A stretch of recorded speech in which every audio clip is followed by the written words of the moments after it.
د هر فرض منځونه پس چې انسان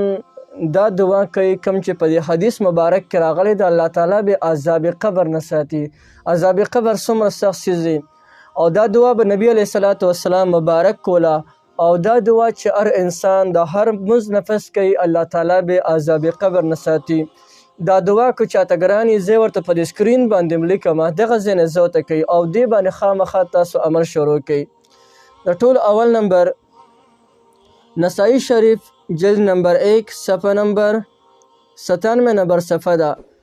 او د حضرت عائشہ صدیقه رضی الله تعالی عنها روایت تی فرمای وای دس یو منظم نشته چې د هغې نه پس به نبی کریم صلی الله علیه وسلم مبارک دا دعا نه کوله بلکې دا دعا به خامخا کوله. څه ده؟ بسم الله الرحمن الرحیم رب جبرائیل و میکائیل و اسرافیل اعذنی من حر النار و عذاب القبر. دا دعا به نبی علیه الصلاة والسلام مبارک کوله د هر منځونه پس که هغه به نفل و که هغه به فرض و. موږ هم پکار دی چې دا دعا موږ په پابندۍ سره کوو. دغه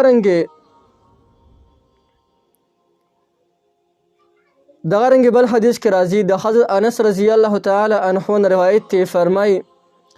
وی رسول الله صلی الله علیه وسلم مبارک نه وروسته چې به چا هم یو قسم داسې نشته چې هغه به د نبی علیه الصلاة والسلام مبارک پسې مونځ وکړلو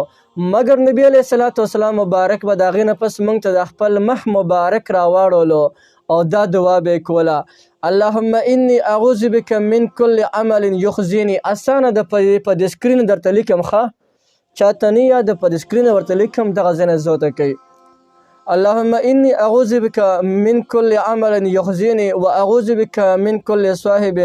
و اعوذ بک من کل عمل یلهینی و اعوذ بک من کل فقر ینسینی و اعوذ بک من کل غنى یغنینی. دا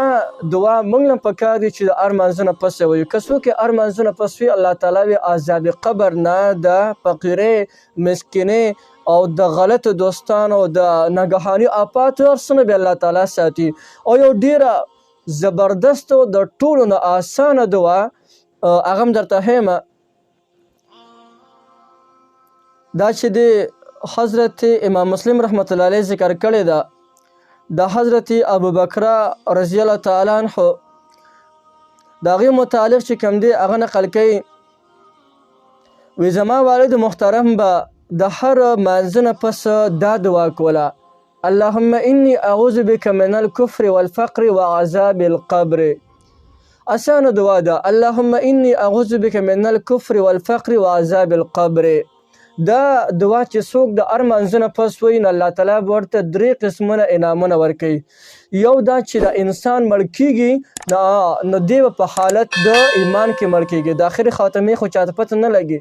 آخر خاتمه به د چا څنګه کیږي په ایمان به کیږي او که په کفر به کیږي. کم یو انسان چې دا دعا د هر منځ نه پس په پابندۍ سره وایي نو یو به د انسان مسلمان مړ کیږي الله تعالی به د کفر د مرګ ساتي. دویم دا چې الله تعالی به د انسان د غریبۍ او فقیرۍ نه ساتي یعنی د خلکو محتاج به الله نه ګرځوي او الله جل جلاله به عذاب قبر نه هم ساتي. نو ډېرې مبارکې دعاګانې دي د هر منځونه پس یې کولی شي نورې دعاګانې هم دي لیکن دا 3 دعاګانې پکې اسانه وي دا مې تاسو ته وویلی نو یقینا چې په دې باندې موږ د نن پس عمل شروع کړو او انشاءالله چې د هر فرض منځونه پسې نفل منځونه پسې انشاءالله چې دا دعاګانې به په پابندۍ سره ویو.